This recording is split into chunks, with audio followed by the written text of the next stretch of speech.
이 자유시장 속에서 우위를 점해가는 이 방법이 괴롭지만 힘들지만 우리가 정치가기 때문에 괴롭잖아요. 그럼에도 그렇게 가야 되는 게 옳다. 아까 말씀한 성적이 불태운 게 누구 대통령 선거 때입니까? 레이건 때입니다. 84년. 레이건 대통령 때입니까? 30년 전입니다. 닉슨 대통령이 워터게이트로 물러났어요. 예. 그 이유는 거짓말했기 때문이었지 않습니까? 그렇죠. 예. 미국에서는 성적이 불태우는 것보다 거짓말하는 게 더 나쁜 거예요.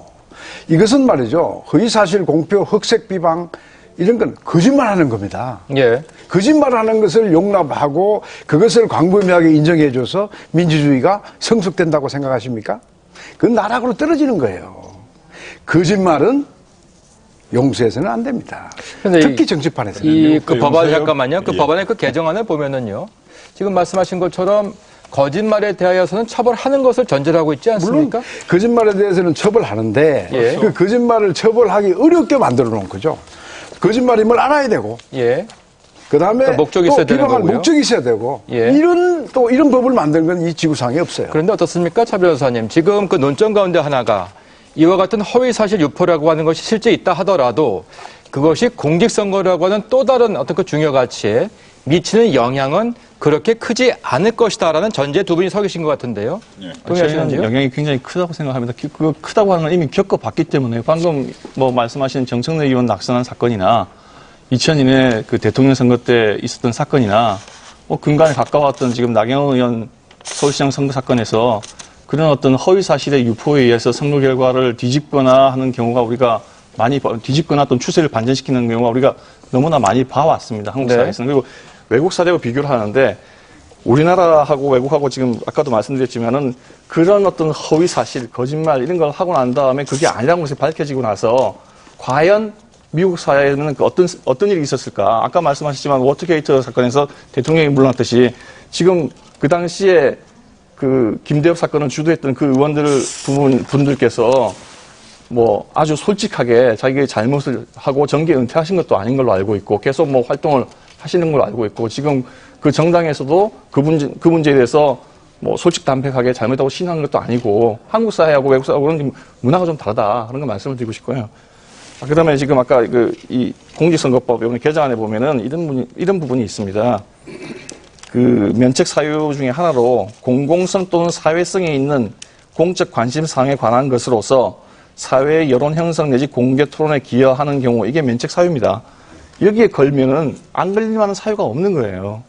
아까 거기다가 의도적으로 지금 여기 이 공직선거법은 그 고의 중에서 미필적 고의는 이제 미필적 고의라고 하는 거는 자기가 이게 진실이 아닐 거라고 생각하면 들기는 하지만 관계없다라고 하는 걸 그냥 했을 때 우리가 미필적 고의라고 하는데 그거를 배제할 목적으로 만든 법이거든요. 근데 그런 어떤 의도적 고의라고 하는 건 주관적인 거기 때문에 자백하지 않는 이상은 그거를 입증한다는 게 거의 불가능합니다.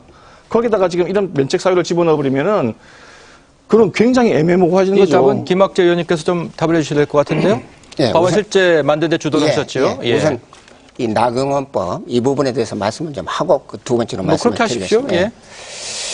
지금 지난 서울시장 그 보궐선거 시에 이 나경원 후보가 1억 원짜리 피부숍을 다녔다 이런 게 이제 잡지에서 보도가 되었습니다. 네. 그런데 이걸 지금 경찰에 수사 중이거든요. 그런데 수사가 아직 끝나질 않았습니다. 그래서 지금 그게 허위 사실인지 진실인지는 이제 검찰 수사가 더 진행돼 봐야 확실히 판가름 될 것이다. 우선 그걸 말씀을 드리고요. 그게 수사가 종결된 게 아닙니다. 그러니까 그게 허위로 판명된 것은 아니다는 말씀을 먼저 드리고요. 두 번째는 이제 한나라당에서 이야기하는 이 나경원법, 이건 이제 처벌을 좀 강화하자는 겁니다. 허위 사실 유포에 대해서. 그런데 우리가 지금 정봉주 수감에서 우리가 무엇을 배워야 되느냐. 이 정봉주가 지금 수감돼서 교도소 생활을 한다는 것이 매우 억울하다.